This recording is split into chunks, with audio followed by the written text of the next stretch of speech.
सिद्धांताचे प्रत्यक्ष आचरण. आपल्या आयुष्यामध्ये जे सिद्धांत ठरवलेले आहेत ते वेगवेगळे सिद्धांत आहेत, त्या सिद्धांतांचं प्रत्यक्ष आचरण. आणि स्वामीजी म्हणतात की रामकृष्णाकडून सगळ्यात महत्वाची गोष्ट मी जी शिकलो ती म्हणजे निर्मळपणा, पावित्र्य. धर्म म्हणजे पावित्र्य, धर्म म्हणजे अपूर्वता, धर्म म्हणजे विचार नाविन्य. म्हणून आपले वेद अपरुषीय आहेत, नित्य, नूतन आणि सनातन. इटर्नलची व्याख्या कशी करतो आपण? जे नित्याचं आहे, तात्कालीन आहे, नूतन आहे आणि सनातन आहे, असं ते आहे. त्यामुळे धर्माचा विचार करतो. धर्मामध्ये पहिली गोष्ट येते पावित्रता, दुसरी गोष्ट येते अपूर्वता. काहीतरी भव्य दिव्य करायचंय, समाजासाठी करायचंय, माझ्या एकट्यासाठी नाही करायचं. आणि त्याबरोबरच येते विचार नाविन्य. प्रत्येक वेळी बघा किती दर्शन आहेत आपल्याकडे, किती विचार आहेत. रामकृष्ण म्हणायचे येतो मत तथोपत. आणि पुढे रामकृष्णांकडून अजून विवेकानंद काय शिकले तर आदर्शाने आकर्षित व्हा व प्रलोभनाला बळी पडू नका. फार महत्वाचा मुद्दा होता. रामकृष्ण फार छान पद्धतीने गोष्ट सांगायचे. अरे वो पौधा रहता है ना, एक छोटा पौधा, वो छोटा रहता है. आणि त्या छोट्या झाडाला गाय म्हैस खाऊ शकते. त्याला जर मोठं झाड करायचं असेल तर त्याच्याभोवती कुंपण करायला नको का? ते कुंपण म्हणजे ब्रह्मचर्य, ते कुंपण म्हणजे वैराग्य. आणि त्या मोठ्या झाडाला चांगली फळं येण्यासाठी हे कुंपण करण्याची गरज आहे. आणि ते करण्यासाठी पहिल्यांदा तुम्हाला मोठं व्हावं लागेल. आणि मोठं होण्यासाठी काही आदर्श असली पाहिजेत. त्या आदर्शाने आधी आकर्षित झालं पाहिजे. आणि आकर्षित होत असताना नुसतं आदर्श सांगून नाही चालत, तर त्यामुळे येणारे टेम्पटेशन्स असतात, प्रचंड टेम्पटेशन्स असतात. आणि त्या टेम्पटेशनला बळी पडायचं नसतं. रामकृष्णांना कमी टेम्पटेशन्स आले नाहीत. देह तर कधी नाही कधी जाणारच आहे. मग एखाद्या उदात्त कार्यात यश मिळवण्यात तो का खर्च पडू नये? एक धार्मिक माणूस म्हणतो बरं का. आणि हे विवेकानंदांनी त्यांच्या माय मास्टर नावाच्या इंग्लंड मधल्या एका व्याख्यानामध्ये म्हटलेलं आहे, लंडनच्या व्याख्यानामध्ये. ते म्हणतात की मला माझ्या गुरुनी काय सांगितलं, देह तर कधी ना कधी जाणारच, मग एखाद्या उदात्त कार्यात यश मिळवण्यात तो का खर्च पडू नये? पुढे म्हणतात कांचनाची हाव नको, कामिनी आणि कांचन टाका माती टाका. रामकृष्ण म्हणायचे, असं म्हणायचे की रामकृष्णांना समजा पैशाचा स्पर्श झाला तर त्यांना पॅरालिसिस सारखा अटॅक यायचा. नरेंद्र आपला माहितीच आहे तुम्हाला, एक दिवस छान गादी टाकत होता आणि मध्ये पैसे टाकून दिले. तपासून पाहायचं, गुरूंचं पहिलं तपासून पाहिलं पाहिजे गुरूंना, असं विवेकानंद म्हणतात भक्ती योगामध्ये. आणि त्याच्यावर रामकृष्ण झोपल्याबरोबर त्यांच्या अंगाला असे आळके विळके पडायला लागले. आणि मग विवेकानंदांनी कबूल केलं की खरं मी मानतो तुम्हाला कांचनाचा स्पर्श झाल्यानंतर तुमच्या अंगामध्ये त्रास होतो. दुसरं महत्वाची गोष्ट विवेकानंदांनी रामकृष्णाकडून शिकली ती म्हणजे स्त्री, प्रत्येक स्त्री जगन्मातेचं रूप आहे, ती भोगवस्तू नाही. फार छान वाक्य आहे, मला इंग्रजी मधलं वाक्य वाचा वाटतं. Every woman represent a mother. How I can think of women in मिअर sex relation? That was the idea. Every woman was his mother. He must bring himself to the state when he would see nothing but mother in every woman, and he carried it out throughout his life. प्रत्येक महिलेच्या ठिकाणी आपली आई, आपल्या पत्नीच्या ठिकाणी देखील आपली आई. रामकृष्ण शारदामाची पूजा करायचे. स्त्रियांपतीचा किती मोठा आदर आहे हा. आणि ह्या आदराने विवेकानंदांनी पुढे अनेक शिष्या निर्माण केल्या परदेशातल्या. हे त्याचं कारण आहे. त्यानंतर त्यांनी सांगितलं की अध्यात्म हे दीनदलितांच्या सेवेमध्ये आहे. दीनदलितांची सेवा हीच ईश्वर सेवा आहे हे रामकृष्ण म्हणतात. रामकृष्णांच्या घराच्या बाजूला एक भंगी राहायचा. भंग्याची जर सावली आपल्या अंगावर पडली तर विटाळ झाला म्हणायचे, पाप लागलं म्हणायचे, कशामध्ये नरकामध्ये गेलो म्हणायचे.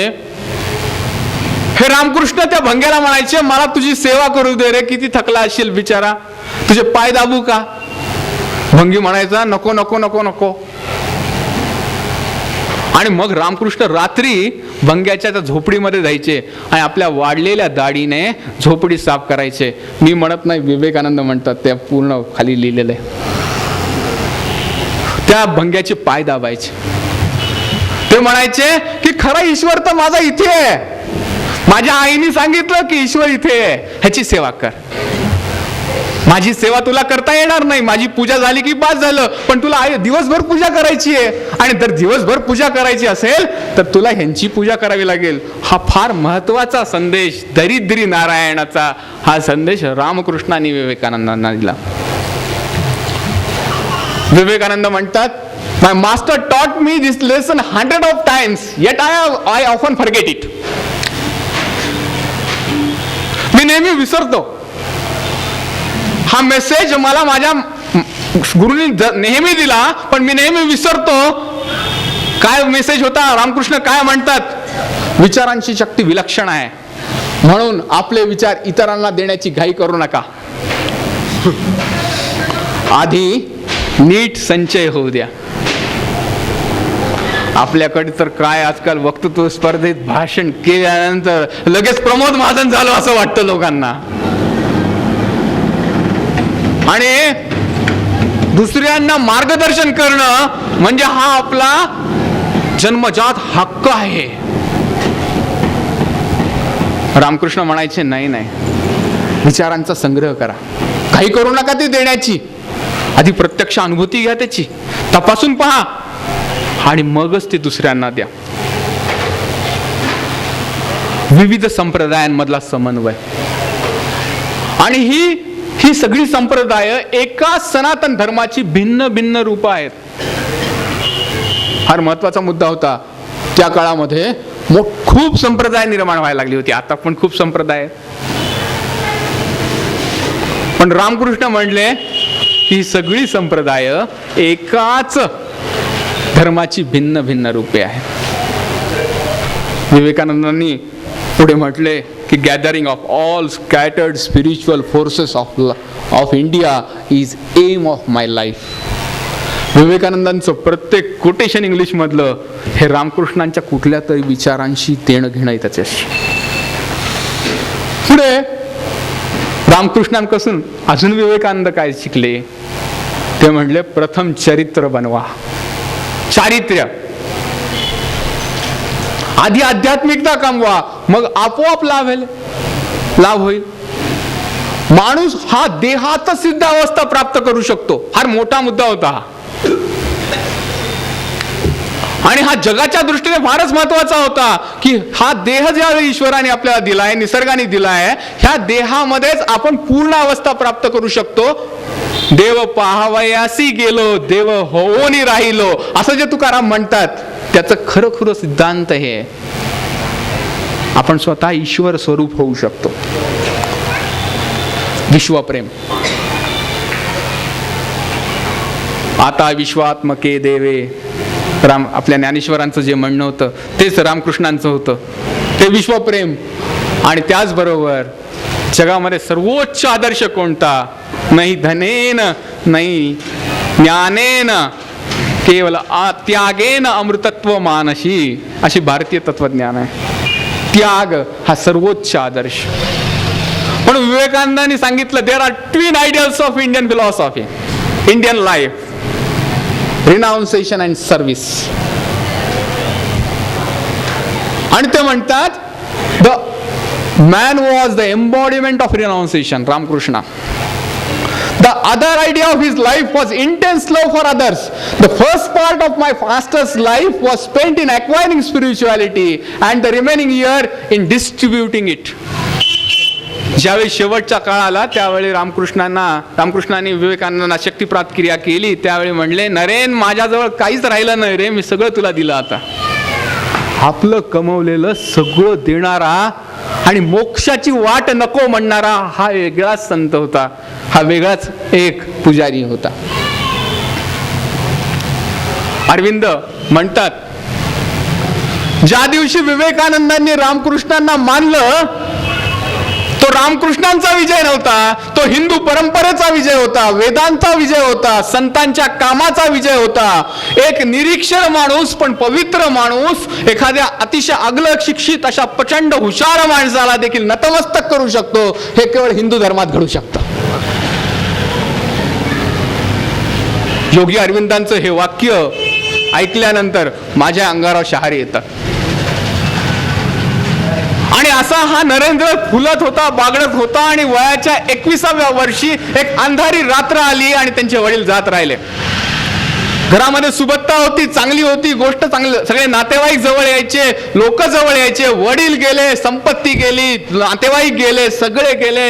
हा तरुण, अतिशय हुशार तरुण, तुम्हाला किती प्रकारचा अभ्यास केला मी तुम्हाला सांगितलं त्यांचा, हा रस्त्याने फिरत होता कलकत्त्याच्या नोकरी शोधण्यासाठी. कित्येक दिवस उपाशी मरत होता. वयाच्या 21व्या वर्षी अर्धशिशीचा प्रचंड त्रास सुरू झाला. अज्ञात विवेकानंद नावाचं पुस्तक जर तुम्ही वाचलं तर असं म्हणतात की वयाच्या 21व्या वर्षीच विवेकानंदांना ब्लड प्रेशर सुरू झालेलं होतं. केवळ कोणत्या भीतीने नाही, तर ते माझ्या आईचं कसं होईल, माझ्या बहिणीचं कसं होईल, माझ्या भावांचं कसं होईल, समाजाचं कसं होईल. एक दिवस असाच 3 दिवस अन्न पाणी न खाता राहिला. घरी आईला सांगायचा मी खाऊन आलोय, पोट भरून आलेलो आहे, आणि मूर्छित होऊन पडला. कोणीतरी उठून आणलं आणि सांगितलं 3 दिवस झोपलं नव्हतं ना, त्यामुळे मूर्छा आली. जीवनाचं खरं स्वरूप, समाजाचं खरं स्वरूप, नातेवाईकांचं खरं स्वरूप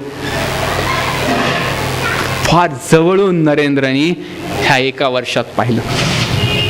माणसं कशी असतात आणि किती खालच्या पातळीवर जाऊ शकतात, ही आपल्या रक्ताची नात्यातली माणसं देखील आपल्याला घराच्या बाहेर काढू शकतात, हे नरेंद्रनी पाहिलं. वैतागला, रामकृष्णांकडे गेला आणि म्हणाला तुझी देवी तिथे बसलीये, ती दगडाची देवी, माझ्यासारखा चांगला माणूस तिथे मरतोय, साधी नोकरी देत नाही होती मला, मागाला तिला माझ्यासाठी नोकरी. रामकृष्ण म्हणाले अरे मी तुला मानत कसं मागू तिच्यासाठी, तू जा आणि तिलाच माग, कारण तू तिला मानतच नाहीस, तू त्या मंदिरातच प्रवेश केलेला नाहीस अजून. आणि नरेंद्र मंदिरात प्रवेश केला आणि समोर काय झालं कळलं नाही, हात जुळले गेले. नरेंद्रनी मागितलं भाकरी, पैसा, नोकरी नाही. नरेंद्रने मागितलं आई मला ज्ञान दे, वैराग्य दे आणि भक्ती दे. रामकृष्णांकडे परत आला. रामकृष्ण म्हणाले काय मागितलंस? हे मागितलं. अरे तुला तर भाकरी मागायची होती, तुला नोकरी मागायची होती, संपत्ती मागायची होती, जा परत. 3दा गेला पण दुसरं मागूच शकला नाही. माझं आयुष्य काहीतरी वेगळ्या कारणास्तव आहे आणि ते वेगळं कारण काय असेल हे कळल्यानंतर वयाच्या 23व्या वर्षी नरेंद्रनी रामकृष्णांच्या हाताने संन्यास दीक्षा घेतली. वय वर्ष 23. संन्यास म्हणजे काय? स्वतःचं श्राद्ध स्वतः करणं, जिवंत असताना स्वतः मेलो असं समजून आपलं पिंडदान करणं म्हणजे संन्यास घेणं. 23व्या वर्षी पोरांना कुठले स्वप्न पडलेले असतात. आजकाल पॅकेजेसचे स्वप्न असतात, आजकाल कशाचे स्वप्न असतात. हा माणूस स्वतःलाच मारायला निघालेला होता. पहिला फोटो नरेंद्रचा हा आपल्याला इथे सापडतो काशीपूरच्या ह्याच्यात. आणि न हे घडतो तोच काही काळामध्ये दुसरी एक महत्वाची घटना घडते. रामकृष्णांची महासमाधी. रामकृष्णांना कॅन्सर झालेला होता आणि शेवटच्या काळामध्ये रामकृष्णांची सेवा नरेंद्रांनी कशी केली हे तुम्ही जरूर वाचा. कुणी डॉक्टर्स असतील, बरेच डॉक्टर्स असतील, कुणी आरोग्याच्या ह्याच्यातले असतील, की तो गळ्याचा कॅन्सर कशा पद्धतीने सेवा करायची असते, कोणत्या भावाने करायची असते.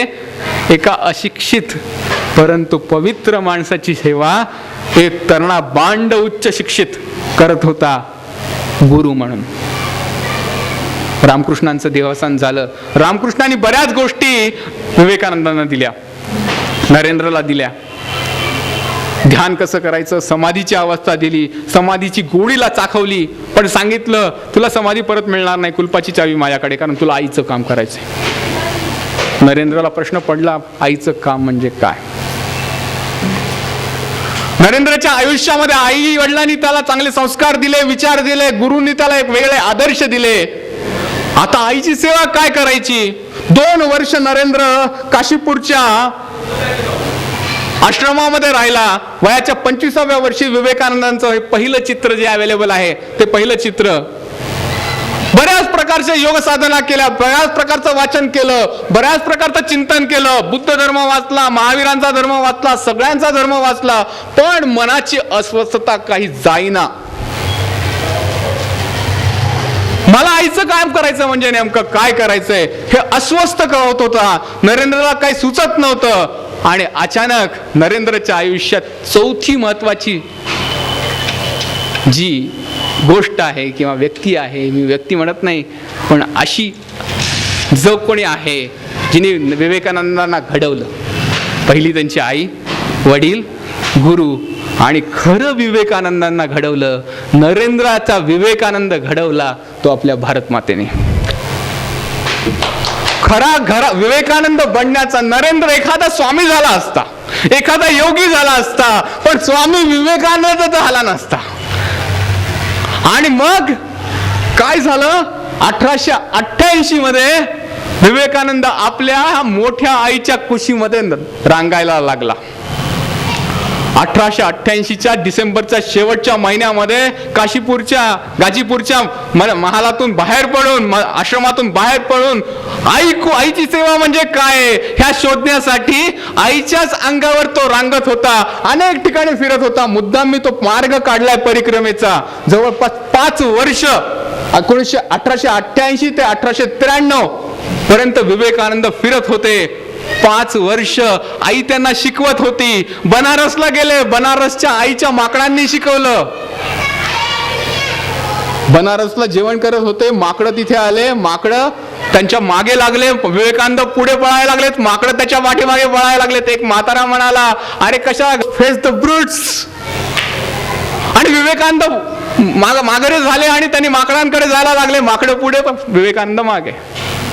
संकटांना सामोरं जायचं असतं, संकटांना घाबरायचं नसतं. संग्राम जिंदगी है, लड़ना उसे पड़ेगा, जो लड़ नहीं सकेगा आगे नहीं बढ़ेगा. इतिहास कुछ नहीं है, संघर्ष की कहानी. राणा शिवा, गुरु गोविंद सिंह और झांसी वाली रानी, कोई भी कायरों का इतिहास क्यों पढ़ेगा, जो लड़ नहीं सकेगा आगे नहीं बढ़ेगा. मातृभूमीच्या माकडांनी विवेकानंदांना शिकवलं. त्या माकडांपासून अत्युच्च त्यागी असा योगी परोपकारी बाबा हा देखील विवेकानंद ह्या परिक्रमेतच भेटला. विवेकानंदांची ही परिक्रमा म्हणजे खऱ्या अर्थाने नरेंद्रचा पहिल्यांदा विवेकानंद संन्यास घेतल्यानंतर विविध दिशानंद झाला. विविध दिशानंदाचा सच्चिदानंद झाला.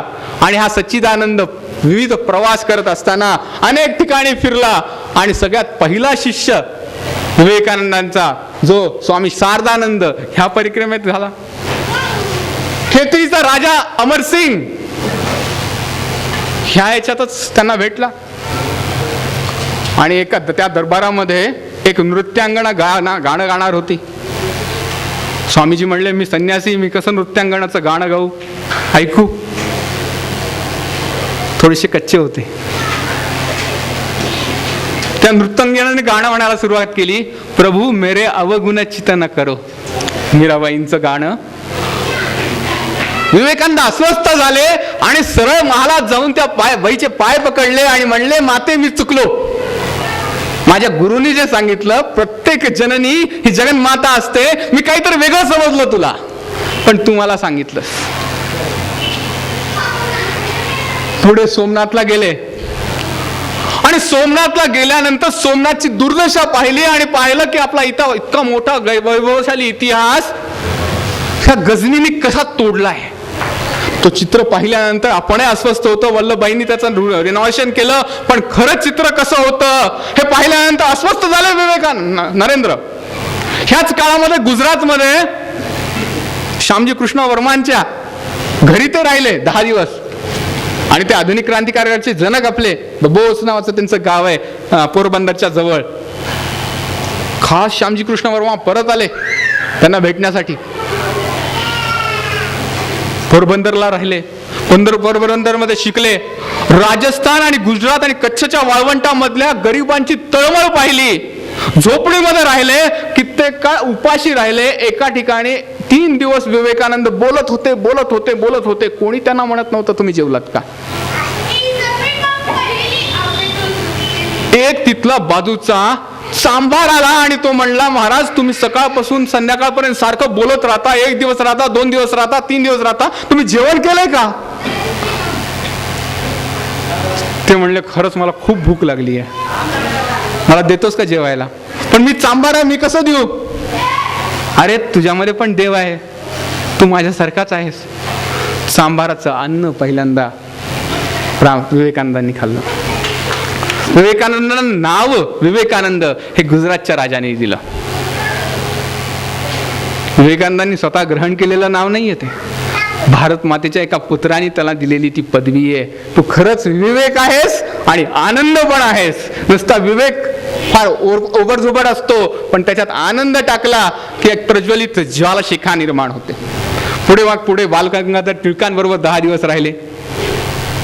टिळकांबरोबर त्यांचे संवाद खूप छान आहेत. आणि शेवटी कन्याकुमारीच्या त्या शिलेवर मा कन्याकुमारीच्या पदचिन्हाचं दर्शन घेण्यासाठी म्हणून जायला निघाले. नाविक काही जाऊ देणार, पैसे दिल्याशिवाय आम्ही तुम्हाला नेणार नाहीत. सरळ झोकून दिलं समुद्रामध्ये. पोहत गेले. शिला स्मारक तुम्ही जर पाहिलं असेल, मी 9 महिने तिथं होतो. त्या समुद्रात पोहावं कसं लागतं हे देखील मी पाहिलंय. कशा लाटा असतात. 7 फरलांगाची ते अंतर विवेकानंद झप पार करत गेले. 3 दिवस 3 रात्र 25, 26, 27 डिसेंबर 1892 चिंतन करू लागले माझ्या मातृभूमीचं हे अशी अवस्था का. त्याला उत्तर काय. आम्ही काय केलं पाहिजे त्याने उन्नत आमची परत मातृभूमी गुरुस्थानी होईल. आणि अशी मातृभूमी होण्यासाठी मी काय केलं पाहिजे. अशा 3 प्रश्नांचं चिंतन विवेकानंदांनी शिला स्मारकावर केलं, शिलेवर केलं. आणि त्यांना आयुष्याचं ध्येय प्राप्त झालं. वयाच्या जवळपास 30व्या वर्षी शिला स्मारक फार सुंदर बनलेलं आहे. तुम्ही तिथे जरूर जाऊन या. एकनाथजींची एक वेगळी दृष्टी आणि वेगळं काम तुम्हाला पाहायला मिळेल. आणि विवेकानंदांचा तो फोटो पगडीतला, हा बेळगावचा फोटो आहे परिक्रमेतला. इथे विवेकानंद खऱ्या स्वरूपात दिसायला लागले होते. आणि आपल्या आयुष्याचं ध्येय काय आहे, मातेची सेवा काय आहे हे त्यांना कळलं. आणि जगापुढचे 5 भयानक प्रश्न कळली आणि देशापुढची 5 भयानक प्रश्न कळली. आणि विवेकानंदांचं कार्य सुरू झालं. विवेकानंद जन्मले नाही, घडले.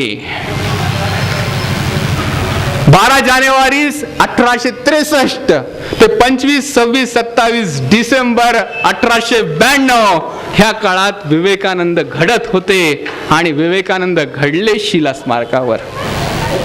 म्हणून हा जो महत्वाचा हे जागा येते ती फार महत्वाची. आणि मग इथूनच त्यांना लक्षात आलं की जगासमोर फार 5 महत्वाचे प्रश्न आहेत. त्यांचं काम सुरू झालं. आतापर्यंत आपण त्यांचं चरित्र पाहत होतो आणि आता आपण त्यांचं काम पाहणार आहोत. आणि त्यांचं काम काय आहे हे समजून घेण्यासाठी जगासमोरचे कोणते 5 प्रश्न आहेत ह्याचा विवेकानंदांनी चांगला अभ्यास केला होता. सगळ्यात मोठा प्रश्न जगासमोर होता ख्रिस्त तत्वज्ञानाचा धूर्त प्रचार आणि प्रसार. दुसरा प्रश्न होता जगासमोर इस्लाम तत्वज्ञानाचा आक्रमक प्रचार आणि प्रसार. ह्या दोन्हीला विरोध म्हणून एक नवीन शाखा निर्माण होत होती. कोपर्निकस गॅलिलिओंना छळलं होतं, त्यामुळे लोक अजून चवताळून उठली होती. शास्त्रज्ञ शोध लावत होते आणि विज्ञान आणि तंत्रज्ञानाची प्रचंड प्रगती व्हायला लागली होती. पहिली औद्योगिक क्रांती होऊन गेलेली होती. आणि अशा ह्याच्यामध्ये उपलब्ध झालेली प्रचंड साधन सामुग्री जगामध्ये होती. त्या साधन सामुग्रीचा भोग घेण्याचे पूर्ण स्वामी आपणच आहोत. म्हणून भोगवाद प्रचंड वाढत होता. हा भोगवाद काही केला क्षमेना. माझ्या भूमीत मला बसल्यानंतर माझा भोग पूर्ण होत नाही म्हटल्यानंतर वसाहतवाद सुरू झाला. आणि वसाहतवाद सुरू होत असतानाच खूप निर्माण करा आणि खूप भोगा मधून भांडवलशाही निर्माण झाली. असा हा चौथा प्रश्न, भोगवादी, वसाहतवादी आणि भांडवलशाही विचारांचा प्रचंड प्रभाव जगामध्ये दिसायला सुरुवात झाला होता. आणि अमेरिका त्याची प्रयोगशाळा होती. या वरच्या चारही गोष्टीला विरोध म्हणून आम्ही देव मानतच नाही. धर्म म्हणजे अफूची गोळी. सगळा समाज हा श्रीमंतांनी शोषित लोकांचं केलेलं शोषण आहे असा म्हणणारा एक विचार पुढे येत होता कार्ल मार्क्सचा, जर्मनी मधला. आणि तो विचार म्हणत होता, हे वरचे सगळे जे आहेत ना ते आमचं गरीब माणसाचा भोग घेतायत, त्यांना लुटतायत, त्यांचं शोषण करतायत. आणि अशा शोषणमुक्त समाजाची निर्मिती करायची असेल तर नवीन विचार निर्माण होत होता, साम्यवाद. ह्या 5 प्रश्नांना विवेकानंदांना उत्तर द्यायची होती. ह्या 5 प्रश्नांना जर मी उत्तर देऊ शकलो तर माझं तत्वज्ञान, माझे विचार हे जगाला तारू शकतील असा त्यांचा विश्वास होता. आणि म्हणून मग त्यांचा प्रवास सुरू झाला. वय वर्ष 30 विश्वविजयाकडे. मुंबईहून निघाले पॅनेन्शुरा नावाच्या जहाजाने जावा, सुमात्रा, सिंगापूर, हाँगकाँग करून नागासाकीच्या बंदरात, तिथे टोकियो, ओकामा आणि ओकासामा नावाच्या बंदरातून एक्सप्रेस ऑफ इंडिया नावाच्या जहाजेने कॅनडामध्ये व्हँक्युअर मधून मग परत रेल्वेने एका पल्नावाच्या गावाला आणि तिथून मग शिकागोला बरोबर 400 वर्षापूर्वी 14 जानेवारी 1492 कोलंबसनी शिकागोचा शोध लावला होता असं आधुनिक लोक म्हणतात. आणि त्यांची 400 वर्ष पूर्ण झाली म्हणून आम्ही जगामध्ये किती श्रेष्ठ आहोत, किती उदार आहोत, किती चांगले आहोत, किती डेव्हलप्ड आहोत म्हणून भांडवलशाहीची प्रयोगशाळा असणारी अमेरिका तिथे एक सर्व धर्म परिषद भरवत होती. खरा मूळ हेतू होता आमचाच धर्म श्रेष्ठ आहे सांगण्याचा. विवेकानंद तिथे गेले, आमंत्रण नव्हतं. शिकागोला पोहोचले आणि काय म्हणता असं कळलं की महिनाभराने सर्व धर्म परिषद आहे. जेवायला खायला पैसे नव्हते. आलासिंगा पेरुमल नावाचा त्यांचा मद्रासचा शिष्य त्यांनी पैसे जमा करून विवेकानंदांना मुंबईहून शिकागोला पाठवलेलं होतं. ज्यावेळी दारात भीक मागावी म्हणून गेले, आपले भिकारी जसे मागतात तसे, आपले संन्यासी जसे मागतात भिक्षा तसे, म्हणून ज्यावेळी भिक्षा मागायला अमेरिकेच्या दारामध्ये गेले तर ते अमेरिकन लोक त्याला म्हणतात, ह्या सैतानाला मरू द्या. त्या भांडवलशाही राज्यामध्ये त्यांना एक धक्के बसत होते. एक असाच सभ्य माणसाने त्यांना धक्का दिला आणि मोठमोठ्याने हसला. विवेकानंद म्हणाले, I have come from the land where the personality of the person is not judged by the outward manifestation, outward appearance, but the character. मी अशा देशातून आलो आहे ज्या देशामध्ये व्यक्ती हा त्याच्या बाह्य कपड्याहून, पोशाखाहून ओळखला जात नाही तर त्याच्या चारित्र्यावरून ओळखला जातो. अशा भारतातून आलेलो आहे. शर्मेने लाच खाली गेली, त्याची डोकं खाली गेलं त्या माणसाचं. अशा अनेक आघात त्या काळामध्ये विवेकानंदांना होत होती. त्यांची पत्र जर तुम्ही वाचलीत तर तुम्हाला लक्षात येईल की काय सोचलंय या माणसाने. 30व्या वर्षी काय सोचलंय. माझ्यापेक्षा तरुण 6 वर्षांनी. मला नाही वाटत की त्यांच्या एवढे कोणी असेल इथे. आणि फक्त एकच विषय होता, विश्वविजय करायचा. हे 13,500 किलोमीटरचा प्रवास बोटीने केल्यानंतर विवेकानंद उभारले कोलंबस आर्ट गॅलरीमध्ये. शिकागोला शक्य नव्हतं म्हणून बोस्टनला गेले. बोस्टनला तिथे एका प्राध्यापक राईट यांनी विवेकानंदांचा परिचय झाला आणि त्यांनी त्यांना ते परिचय पत्र दिलं. परिचय पत्रामध्ये त्यांचं पहिलं वाक्य असं आहे की सूर्याला कधी ओळख देतात का? Here is the man, he is so intelligent that his intelligence is much more than collective intelligence of all our Harvard and Cambridge professor. अशा हुशार माणसाच्या समोर मी अजून आलेलो नाही. हा माणूस सर्व धर्म परिषदेमध्ये जर बोलला नाही तर 400 वर्ष पूर्ण होण्यास आपण कुठंतरी अपुरे राहिलो असं म्हणू. आणि मग 13 सप्टेंबर 1893 कोलंबस आर्ट गॅलरी खास बनवलेली होती. फादर गिबेल नावाचा फादर त्याचा अध्यक्ष होता. अनेक लोक, भारतातली लोक देखील गेलेली होती.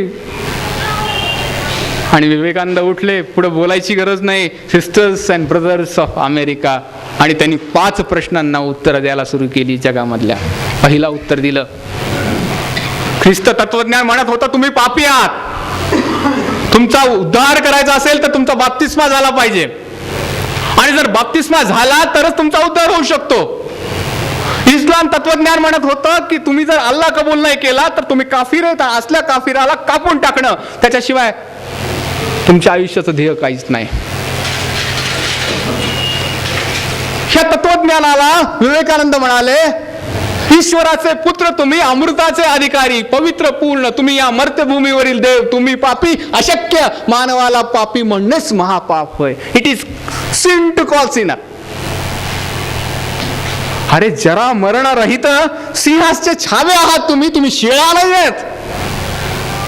हिंदू रिफ्युजेस टू पीपल, ते म्हणतात Hindu refuses to call you Sinner.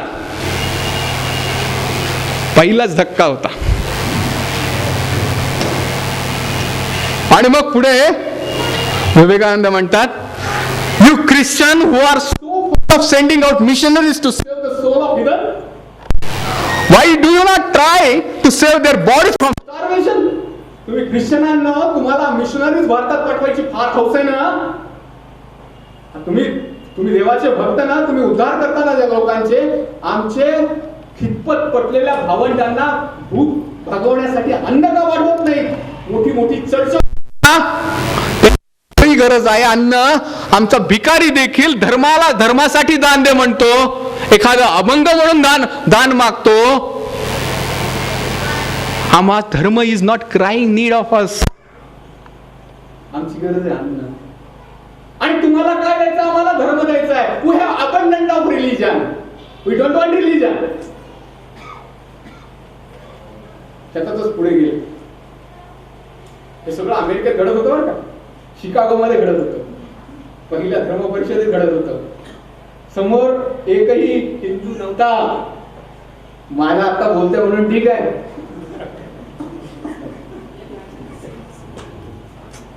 आणि वाक्य बघा ही कसल्या प्रकारचे, इलेक्ट्रिक शॉक देणार आहेत का नाही, रोमाला म्हणला तसा. आणि मग दुसरा मुद्दा काढला त्यांनी, शास्त्र, विज्ञानाला उत्तर दिलं, art, science and religion are but 3 ways of expressing single truth. अरे काय 3, कला, विज्ञान आणि धर्म, हे एकाच सत्याला एक्सप्रेस करणारे वेगळे माध्यम आहेत. तुम्ही कलेच्या माध्यमातून पण जाऊ शकता, तुम्ही विज्ञानाच्या माध्यमातून पण जाऊ शकता, तुम्ही धर्माच्या माध्यमातून जाऊ शकता. कशाला आपसात लढताय. व्यक्ती कुठल्या माध्यमातून गेला, ह्या तिन्ही तरीही सर्वोच्च पदाला पोहोचू शकतो. वेस्टर्न जग म्हणायचं, ख्रिश्चॅनिटी म्हणायची, इस्लाम म्हणायचं की कलेच्या माध्यमातून गेला तर तो भोगात रममाण होईल आणि तो भोगवादी बनेल. कारण कला म्हणजेच कामाशी निगडित आहे असं त्यांचं प्रचलित मन होतं. पण कला आपल्याकडे त्यागाशी निगडित आहे, प्रयत्नांशी निगडित आहे. आपल्या ते तरी उपनिषदामध्ये म्हणतात, तपो ब्रह्मेती सतपो तप्यत. तप हेच ब्रह्म आहे असं तपस्वी लोकांचं काम करणं म्हणजे कला पारंगत करणं. विज्ञानाच्या माध्यमातून जाता येईल, पण स्वामीजी म्हणाले व्यक्तीसाठी ठीक आहे, पण समाजासाठी जायचं असेल तर सगळेच ताक पाहिजे, तिन्ही गोष्टी पाहिजेत. कला पण पाहिजे, विज्ञान पण पाहिजे आणि धर्म पण पाहिजे. कारण मला माहिती आहे विज्ञानाला काहीतरी मर्यादा आहे. फार छान पद्धतीने स्वामीजी म्हणतात, science is nothing but the finding unity. As soon as science would reach the perfect unity, it would stop from further progress because it would reach the goal. Thus the chemistry could not progress further when it would discover one element out of which all other could be made. Physics would stop when it would be able to fulfill its service in discovering one energy of which all others are the but manifestation. स्वामीजींचं Hinduism नावाचं जो paper आहे, paper on Hinduism, Chicago मधल्या 19 September 1893 जो paper आहे त्याच्यामधलं ही वाक्य. आईन्स्टाईनने पुढे जाऊन म्हटलं, where physics ends, metaphysics starts. जिथं भौतिकशास्त्र संपलं तिथं अध्यात्मशास्त्र सुरू होतं. पहिलं वाक्य अगदी त्याची तंत जुळणार. आईन्स्टाईनने नंतर म्हटलं. त्याच्या पुढे स्वामीजी म्हणतात, all science is bound to come to this conclusion in long run. Manifestation and not creation. Not creation. Everything is manifestation, not creation. Is the word of science today, and the Hindu is the only glad that what he had been cherished in his bosom for ages is going to be taught in more possible language and with further light from the latest conclusions of science. Om Purnamada Purnamidam Purnat Purnamudachyate Purnasya Purnamadaya Purnamevavavishishyate. पूर्णातून पूर्ण करा, अपूर्ण हे जग सगळं पूर्ण आहे. मी पण manifestation of perfection in man is education. शिक्षण म्हणजे काय म्हणतो? Energy can neither be created nor be destroyed. One form of energy can be converted into another form of energy. This is called law of conservation of energy. काय सांगतात विवेकानंद? त्याच्यानंतर विज्ञानाला पाणी जिंकलं. आणि आता जिंकण्याची वेळ आली अमेरिकेला भूलवानी लोकांना. रॉकफेलर नावाचा एक प्रसिद्ध करोडपती अमेरिकेतला, प्रचंड गरिष्ठ, प्रचंड पैसा स्वतःच्या किमतीने मिळवलेला. अनेक लोक म्हणत होते खूप चांगला माणूस झालाय, तेव्हा भेटा. रॉकफेलर काय भेटायला तयार. रॉकफेलर म्हणला, असे कोणीतरी बंधू साधून त्याला काय भेटणार, माझा वेळ घालून मी पैसा कमवणार, लोकांना मदत करणार, खूप भोग घेणार. पण काय झालं कुणाष्ट, रॉकफेलरला असं वाटलं की आपण जाऊन भेटायला. गेला. स्वामीजी आपल्या टेबलावर बसलेले होते. रॉकफेलर तिथे आला, पाहिलं. स्वामीजी काही नाही, चुकून नाही, शांत चित्ताने आपला अभ्यास करत होते. रॉकफेलर म्हणलं, मी रॉकफेलर आहे, मिस्टर रॉकफेलर. मला माहिती का मी कोण आहे? हा सर, कम कम सिटी आहे म्हणले. मी असा करोडपती आहे, मी असा श्रीमंत आहे, अमेरिकेतला प्रचंड मोठा श्रीमंत व्यक्ती मी आहे. अशी नाही, तू श्रीमंत नाहीच आहे. आमच्याकडे श्रीमंती मनाची मोजली जाते, पैशाची नाही. अरे तू ट्रस्टी आहेस, विश्वस्त आहेस. तुला हे धन दिलेलं आहे ना, ते लोकांच्या कल्याणासाठी दिलेलं आहे. त्याचा कशाला तू अभिमान बाळगतोस? You are trustee of. Rockefeller चिडला, तन तन तन करत गेला. आणि दुसऱ्या दिवशी आला एक मोठी फाईल घेऊन, आणि त्याच्या फाईल मध्ये अनेक संस्थांना डोनेशन दिलेली होती. आणि फाईल फेकली स्वामीजींच्या टेबलावर आणि म्हणले, बघा मी आता किती डोनेशन दिले, नाव you should thank me. Swamiji म्हणले, आय शुड थँक यू. अरे you should thank me because I have given you an opportunity to serve God. रॉकफेलरला धक्का होता. हाच रॉकफेलर पुढे रॉकफेलर फाउंडेशनचा चेअरमन झाला. आज जगामध्ये सगळ्यात जास्त स्कॉलरशिप रॉकफेलर फाउंडेशन देतं.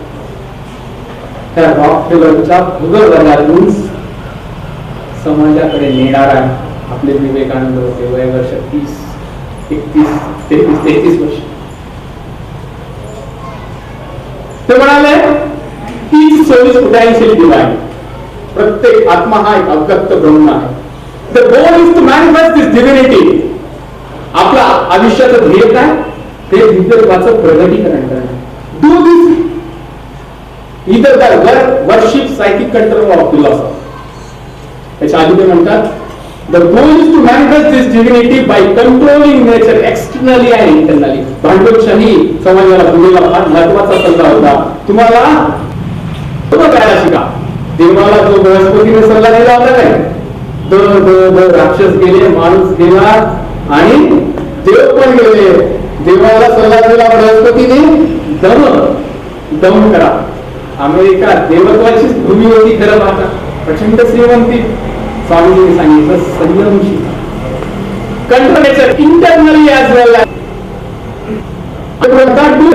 Worship, psychic control, philosophy, one more or all of this, but be free. हा महत्वाचा वाक्य, but be free, don't be attach. Detachment is the best method to success.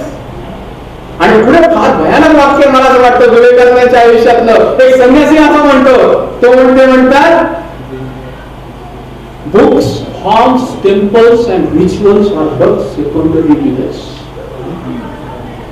बघा एका वाक्याने बुक्स बायबल गेलं, पुराण गेलं, फॉर्म्स कुठले फॉर्म्स गेले, टेम्पल स्वतःचं टेम्पल म्हणले, टेम्पल्स गेलं, आणि रिच्युअल कर्मकांड केली.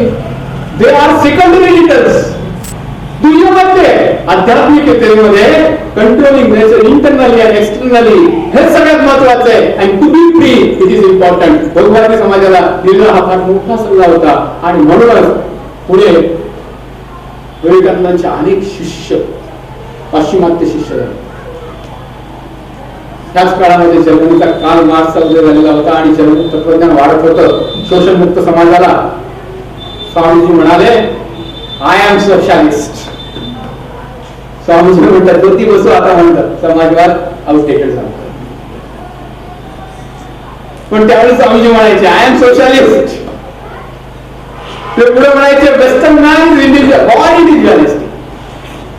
While the Hindu is socialist, entirely socialist. परत फार महत्वाचं वाक्य एंटायरली सोशलिस्ट. कारण हिंदू म्हणतो की माझ्या स्वतःच्या भोगासाठी, माझ्या स्वतःच्या उन्नतीसाठी मी 100 लोकांचं नुकसान नाही करणार. आम्ही म्हणतो सर्वे भवन्तु सुखिनः, सर्वे सन्तु निरामया, सर्वे भद्राणि पश्यन्तु मा कश्चित् दुःख भागः. 5व्या प्रश्नाला उत्तर दिलं विवेकानंदांनी. I am socialist but not Karl Marx socialist. I am Hindu socialist, I am spiritual socialist. आणि विवेकानंदांचं एक फार छान वाक्य आहे, स्पिरिच्युअल सोशलिझम नावाचं. अशा 5 प्रश्नांना उत्तर दिलं आणि त्याच भूमी दिलं जिथे ते पिकते.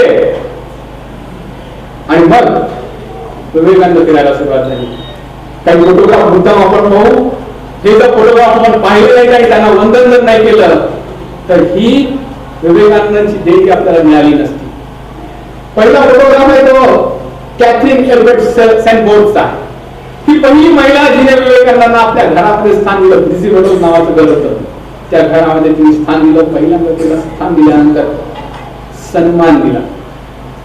दुसरा व्यक्ती श्री हेल, यांनी पण फार महत्वाचं काम केलं विवेकानंदांच्या साठी. ज्यांनी पत्र दिलं विवेकानंदांना असे प्राध्यापक जॉन हेनरी राईट आणि त्यांची पत्नी मेरी राईट. त्याचबरोबर प्रोफेसर डायसन, संस्कृतचे गाडे अध्यापक त्या काळातले जर्मनीमधले. मॅक्स मुलर विवेकानंद या लोकांना भेटले आणि यांच्यामध्ये संस्कृत संभाषण झालेली आहे. पुढे ख्रिस्तीन भगिनी ख्रिस्ती जी पुढे संन्यासी झाली आणि त्याच्या पुढे सिस्टर निवेदिता मार्गारेट नोवेल, तिचे उपकार आपण हिंदू लोक कसे फेडू मला कळत नाही. स्वातंत्र्य असू, धार्मिकता असू, महिला शिक्षण असू, स्वतःच तन मन भरून ह्या वहिनी केलं. आणि सगळ्यात खालचा माणूस जो आहे जे लिहिल, हा व्यक्तीने विवेकानंदांचं सगळं साहित्य स्वतः लिहिलं.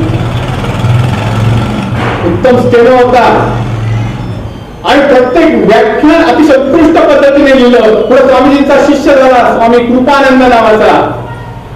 तिकडे स्नेहीय कुटुंबीय त्यांनी पैशाची इतकी मदत स्वामीजींना केली की रामकृष्ण संघाची पूर्ण वाटचाल त्या पैशावर झाली. ह्या लोकांना आज अभिवादन करणं गरजेचं आहे. अमेरिकेवर विजय मिळवलेला होता, विश्वविजय झालेला होता, भांडवलशाहीवर विजय मिळवलेला होता, 5 प्रश्नांना विजय मिळवला होता. इंग्लंडला गेले, इंग्लंडहून मग फ्रान्सला गेले, फ्रान्सहून मग जर्मनीला गेले, जर्मनी स्वित्झर्लंडला गेले, स्वित्झर्लंड डेन्मार्कला गेले, रोमला गेले, इजिप्तला गेले आणि शेवटी नेपल्सला आले. नेपल्सला आल्यानंतर मातृभूमीचा उल्लेख झाला, कारण त्यांना पुढच्या 5 प्रश्नांना उत्तर द्यायची होती.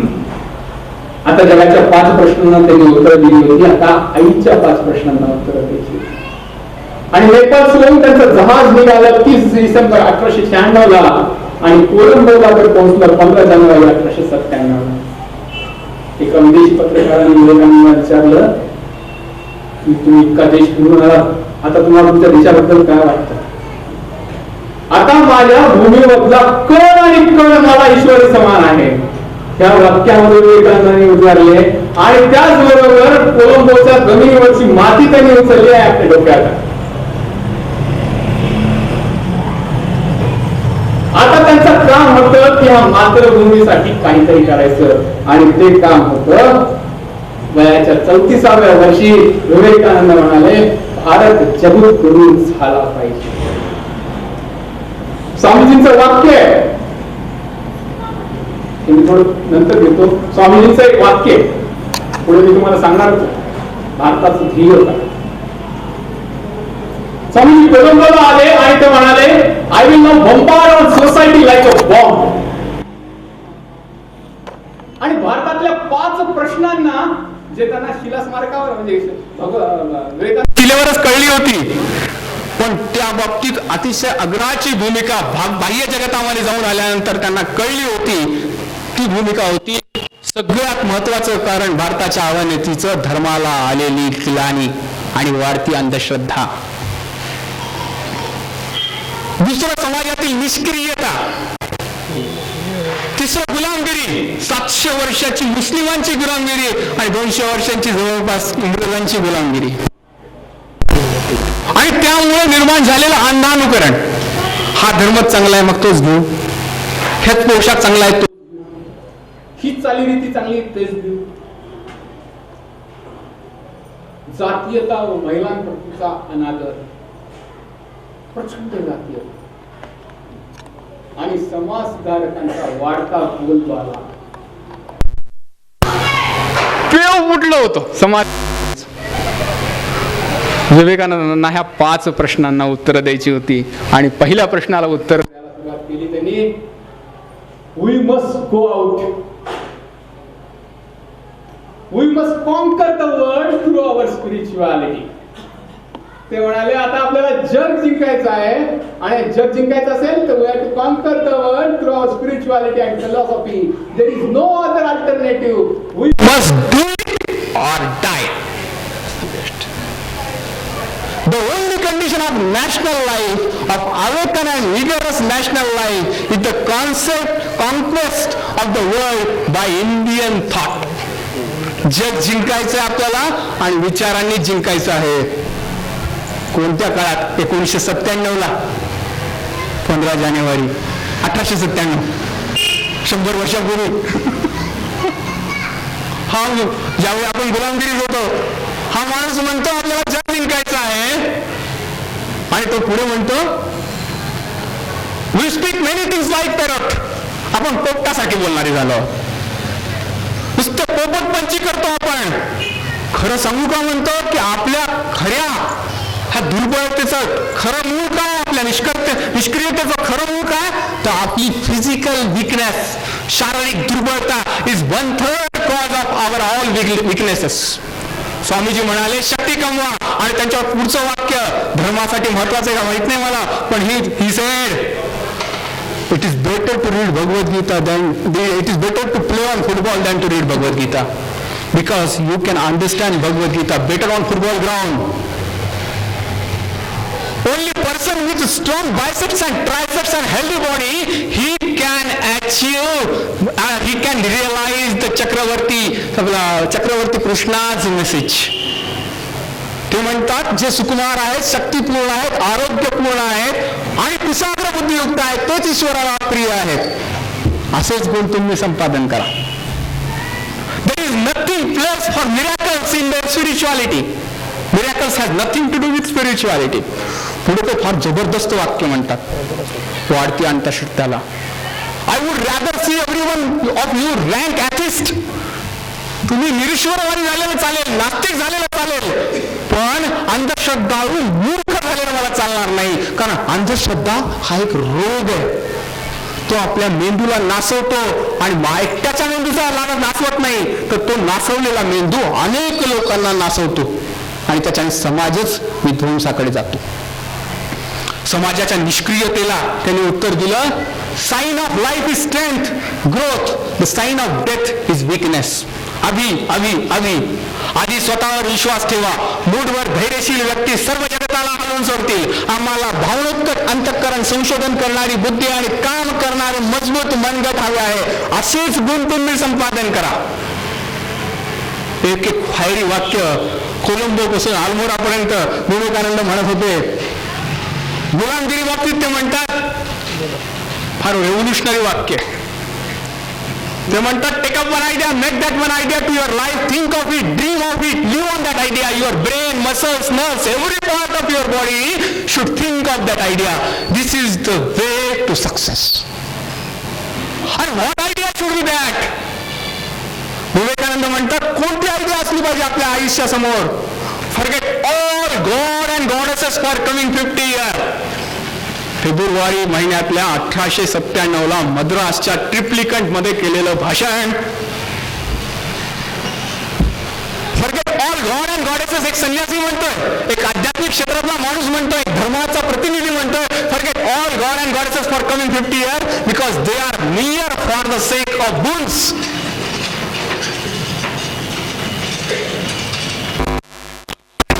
Coming 50 years and let motherland be your God.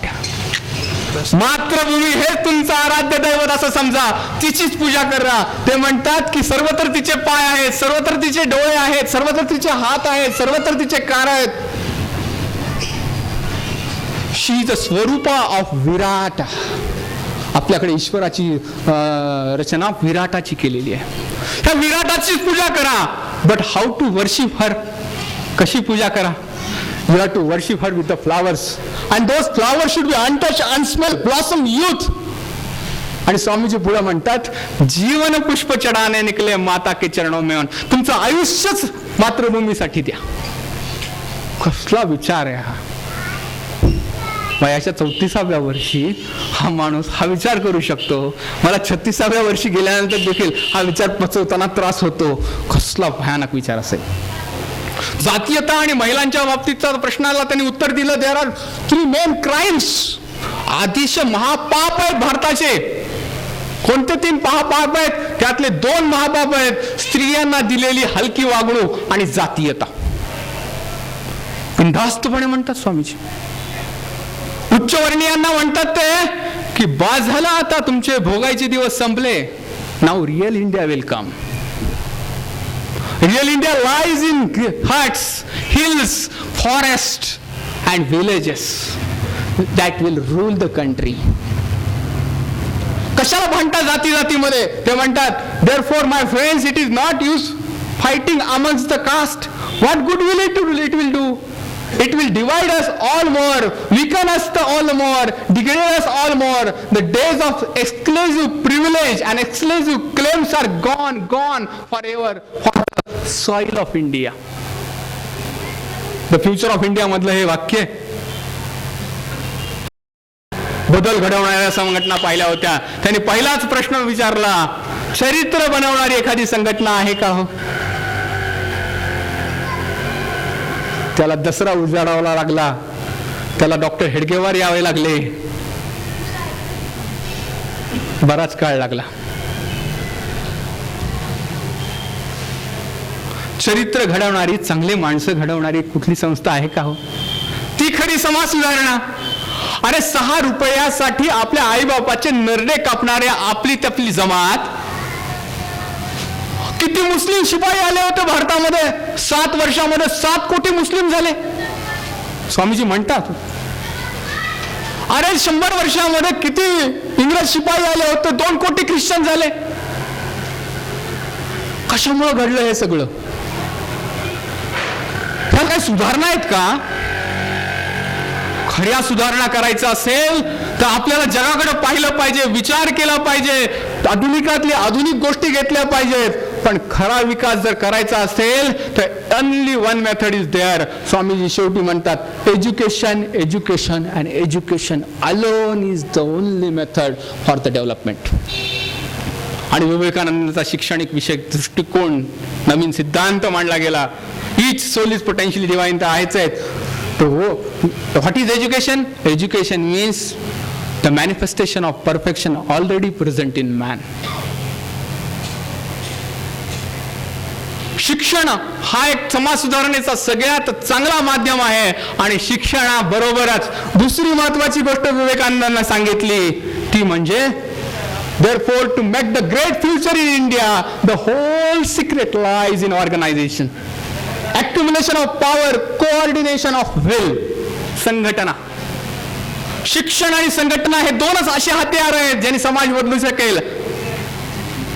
Swamiji म्हणायचे की भारतीय लोकांनी एकत्र येऊन जर थुंकलं नुसतं तर त्या थुंकीमध्ये ब्रिटिश साम्राज्य वाहून जाईल, पण आम्हाला एकत्र येऊन थुंकता देखील येत नाही. Let us have accumulated will. स्वामीजींनी दिलेले समाज सुधारणेचे 2 मंत्र, शिक्षण आणि संघटना. ह्या मंत्राच्या आधारे आधुनिक भारत घडावा म्हणून त्यांनी भारताला संदेश दिला, up India and conquer the world with your spirituality.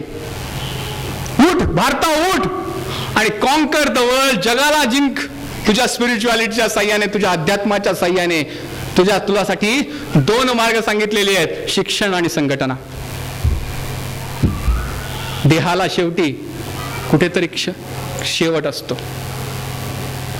प्रचंड फिरलेला माणूस, प्रचंड कष्ट केलेला माणूस, शरीराचा विचार न केलेला माणूस, till the last dog on this earth will not realize that he is God. I will take birth again and again. I don't want moksha. मोक्षासाठी धडपडणारे अनेक संन्यासी आपण पाहिले आहेत, पण मला मोक्ष पण नको. देव जर मला मोक्ष द्यायला म्हणाला तर मला मोक्ष नको, कारण मला शेवटचा कुत्रा जो भूमीवरचा आहे तो देखील ईश्वर आहे असं त्याला वाटलं पाहिजे. आमच्या युधिष्ठिराची परंपरा ही, मला स्वर्ग नको, माझ्या कुत्र्याला जर मिळणार असेल तर. ह्या परंपरेचे हे पाईक 4 जुलै 1902 शरीराने त्यांचा शेवट केला. अखंडात विलीन झाले. मी म्हणतो अखंडात विलीन नाही झाले, भारताच्या प्रत्येक व्यक्तीमध्ये विलीन झाले, प्रत्येक हृदयामध्ये गेले आणि भारत उठला, जागा झाला. फेब्रुवारी 1897, 50 वर्षानंतर भारत स्वतंत्र झाला. स्वामीजींचं पहिलं उद्दिष्ट साध्य झालं. दुसरं उद्दिष्ट आहे भारत जगद्गुरु करण्याचं. ह्यासाठी आपण प्रयत्न करायला सुरुवात केलेली आहे. आणि यासाठी प्रयत्न करणं, याच्याशिवाय दुसरं तपो ब्रह्मेती, याच्याशिवाय मार्ग काही नाही. पण हे करत असताना विवेकानंदांच्या जयंतीच्या दिवशी 145 वर्षानंतर त्यांचं स्मरण करत असताना त्यांचं ध्येय काय होतं आयुष्याचं हे आपण पाहू. 29वं वर्ष, 4 जुलै 1902. माझ्या जीवनाचं उद्दिष्ट काय, अगदी थोड्या शब्दात सांगता येण्यासारखं आहे. सिस्टर निवेदितांना लिहिलेलं पत्र आहे, त्या पत्रामध्ये ह्याचा उल्लेख येतो. माझ्या जीवनाचं उद्दिष्ट काय अगदी थोडक्या शब्दात सांगता येण्यासारखं आहे. ते आहे अवघ्या मानव मात्राला त्याच्या ठायी असलेल्या ईश्वरत्वाची जाणीव करून देणं आणि आपल्या हरेक कृतीतून, इन थ्रू एव्हरी ॲक्शन, हरेक कृतीतून त्याचा आविष्कार कसा करता येतो, करावा याचा मार्ग दाखवणं, हे माझ्या आयुष्याचं उद्दिष्ट आहे. तुम्ही ईश्वरत्व नाही, तुम्ही नुसते ईश्वर नाही आहेत, तर ते ईश्वरत्वाची तुमची प्रगटीकरण तुमच्या प्रत्येक कृतीतून होईल, तुमच्या ऐकण्यातून होईल, तुमच्या बोलण्यातून होईल, तुमच्या झोपण्यातून होईल, तुमच्या जागण्यातून होईल, तुमच्या वागण्यातून होईल. अशा प्रकारचं स्वरूप व्यक्तीचं होणं हे विवेकानंदांचं उद्दिष्ट होतं. स्वामीजींनी सांगितलं, अनेक गोष्टी सांगितल्या, अनेक गोष्टी आपण स्वीकारू. हा प्रवास होता वीरेश्वरचा बिले, बिलेचा नरेंद्र, नरेंद्रचा वीरेश, विदेशानंदचा सच्चिदानंद आणि सच्चिदानंदाचा विवेकानंद. निदान आपल्यामधला थोडा विवेक जागा करू. आपण कुठे प्रयत्न करतोय का ह्याचा विचार करू. विवेकानंदांना स्मरण करायचं असेल तर भाषण ऐकून किंवा भाषण देऊन स्मरण करता येणार नाही, काहीतरी चांगलं केलं पाहिजे. स्वामीजीचा मौलिक संदेश होता, वर्क इज वर्शिप.